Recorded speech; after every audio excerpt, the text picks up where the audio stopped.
Hello everyone, this is Liquid Amber Girl, and today I'm planting some lithops.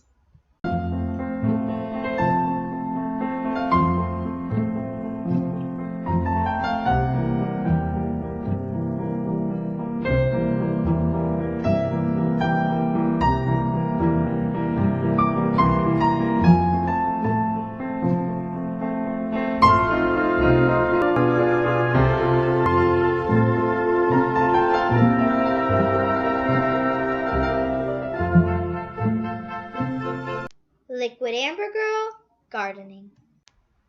All you will need today is your plant, a pot or a planter depending on how many plants you are potting up today, some soil that is designed specifically for cactus type plants, some smooth stones that are similar in size to your lithops plants, and a syringe dropper that we will use for watering. I don't know the specific name or cultivar of these lithops. I bought them at Lowe's because they were so pretty. I love that each individual lithops plant is completely unique, even from its parent plant. In my opinion, lithops get a really bad rap because so many people say, oh yeah, lithops, I've killed those before. But really, they are the easiest plants to keep alive if we humans don't get in the way. With all succulent planting, and especially with lithops, we must choose an appropriate planter. I like the size of this planter and its creamy white color. I think it will complement my pink colored lithops perfectly. Your soil choice should be a quick draining soil.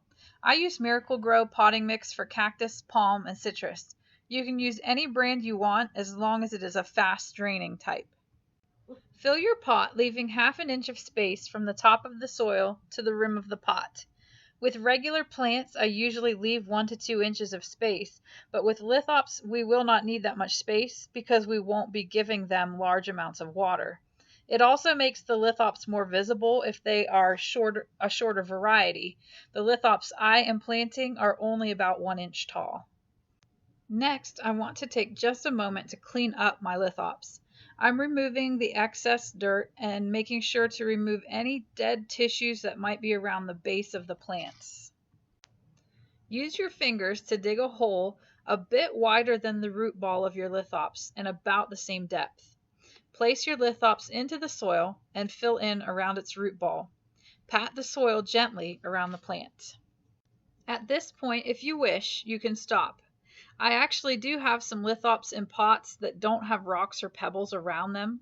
It's all just about what you think looks the best. I think these lithops will look great with river gravel. These stones are a rainbow of colors, blues, tan, pinks, and white.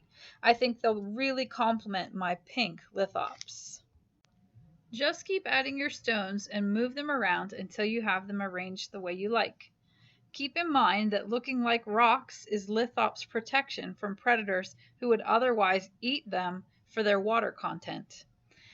Lithops also add a bit of whimsy to your plant collection. A non-plant person might even think that you have a pot filled with rocks until they take a closer look. Now it is time to water. Maybe. It depends on where your lithops are in their growing cycle.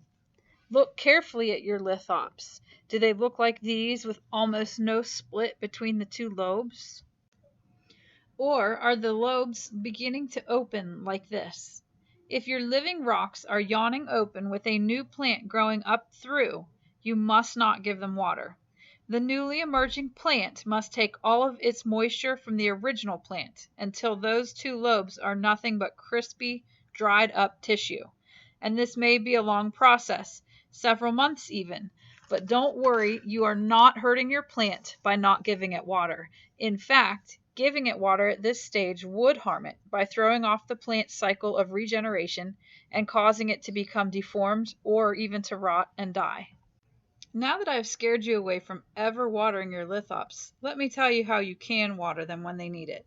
Since these lithops have just finished shedding their old lobes, they're ready to be watered. Even after going weeks without any water, don't be tempted to give them too much.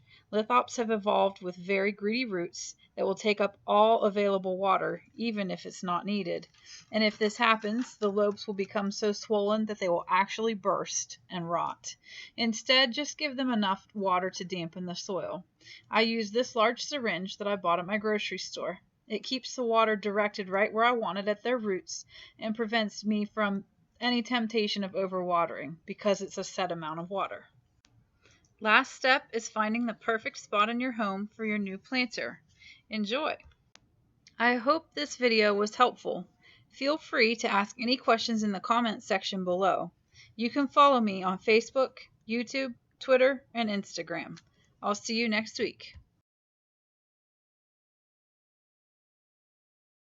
Liquid Amber Girl Gardening.